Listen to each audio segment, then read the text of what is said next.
I'm going to go through the commands that I want you guys to learn. It's going to be sit, it's going to be stay, it's going to be leave it, it's going to be no. And you're also going to want to teach them their name, and that's one of the most important things. Now, I'm not going to go through all of those in the same video, but what I am going to go through first is simply sit. My name is Lux, and I am one half of the breeders for the Charvet Terriers. We have had questions on how to get the puppies to stop basically roughhousing.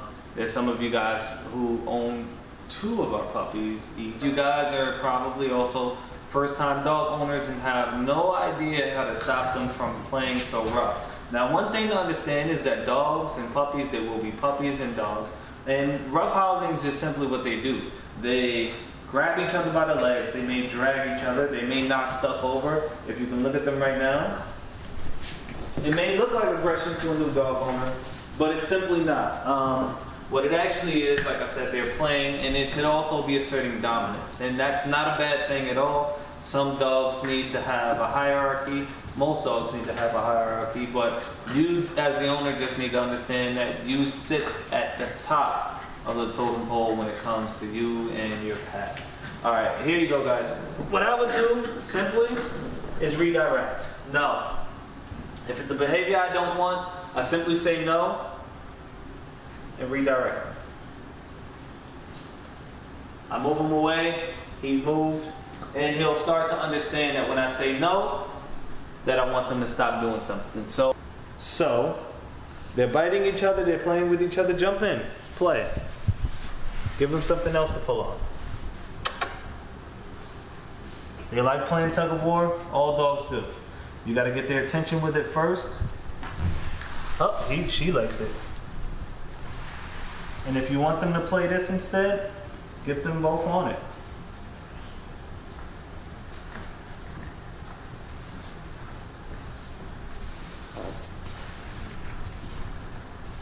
So this is literally how you stop them from biting. You have to redirect them. Notice they're not roughhousing anymore.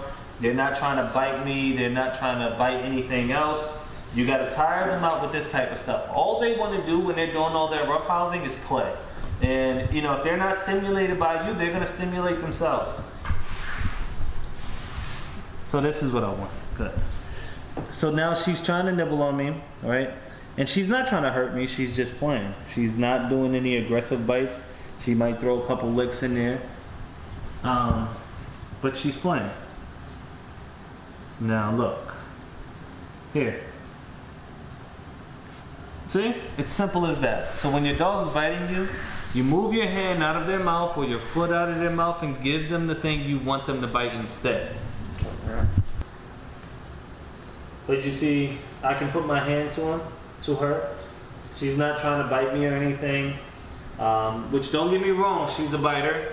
Nibbler rather. She does nibble. She bites ankles, she bites jean legs, she bites dresses, toes. Everything she can see moving on the floor, she'll try to bite it.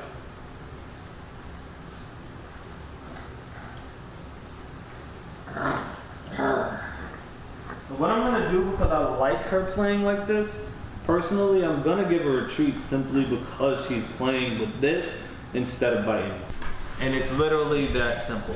Dogs biting is natural, it's not going to go away overnight, but it's something that you definitely want to start early in the puppy stage, because nobody likes a full-grown 50, 60-pound dog putting their giant slobbery mouth over their arm. You know, that dog may not be trying to hurt you or anything like that, but some people just simply don't like it. And if you have people coming over to your house, they're gonna definitely say your dog bit them when the dog was literally just playing and not even biting. Probably just went like this, like, I'm just joking with you, girl. And they're gonna take it to an exaggerated state. Let's see if she bites me. Now the other thing with biting, you're going to want to learn the term no. Simply tell the dog no. Let's see. No.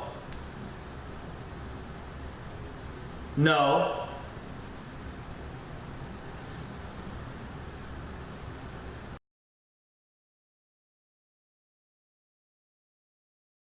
because sit is one of the easiest commands for you to teach your puppy, and it's one of the easiest ones for them to learn. So it's all about hand gestures and what you actually said. You can teach this in different languages. You can actually use your own words. You can make up words. But the hand gestures in the beginning is definitely important. Marshmallow. Sit. Sit. So what you do is you make your hand like this, right? And you put it up, down, put the treat in front of him, and lift it over his head. Sit. Sit. Sit. Sit. Sit. So as soon as the dog comprehends what sit means, you give him a treat right after. So he understands that he did something correct in order to get that treat. And eventually, he'll start to respond to the term sit without even doing the hand gesture and without you needing an actual treat in your hand. At this point, it is a little bit of bribery. It's like, hey, you sit down when I tell you to, I give you a treat. But eventually it's going to grow into loyalty. It's going to grow into he's doing it because he loves you, and maybe he hopes you might give him a treat, but you don't always have to after. And you're going to want to say your dog's name a whole lot in order to get them to understand that you're speaking to them, especially when you have multiple dogs in the house. They need to understand how to identify their name when it's being called, and understand that they're the ones that's supposed to be acting on your command. Come in, Marshmallow. Sit, sit. Good dog. Leave it. Sit, sit, sit. Leave it. Good dog. So because she sat and she left it when I said to leave it, she didn't try to keep going after my hand for the treat. I then gave her the treat. And you can combine commands like that. And that's why it is great to teach your dog multiple commands, because it ends up becoming a dialogue between you and your dog. So like when I talk to Safari, their dad, it'll look like to somebody that Safari knows straight English. And that's simply because he understands the multiple commands that I use, and a lot of the times when I use my commands, I use them in sentences. And those sentences he learns to understand. So I can sit there and say something like, Safari, go in the bathroom. And he understands go in the bathroom, opposed to maybe Safari go to bed, and he understands that means go to his kennel. It's literally just how much training you're willing to do with your dog. And training also isn't what you think it is. Training is simply spending time with your dog, understanding your dog understanding you, and literally just being a family with your dog. It's like having a brand new baby. Hey, leave it. Leave it. By the way, loud noises also distract the dog. Leave it. Leave my toenail. Leave it. Leave it, Marshmallow. Marshmallow. She didn't bite it again. But yeah, it's about consistency. You don't give up on your dog the first day, or the second day, or the third day, or the fourth day, or the fifth day. You don't give up on your dog the first month. Okay, it's going to take time to get your dog to be the dog that you want him to be, because they have to grow. And you have to grow as a dog owner as well. But ultimately, to end this video, love your dog, be at peace with your dog. Don't hurt your dog, or I'll hurt you.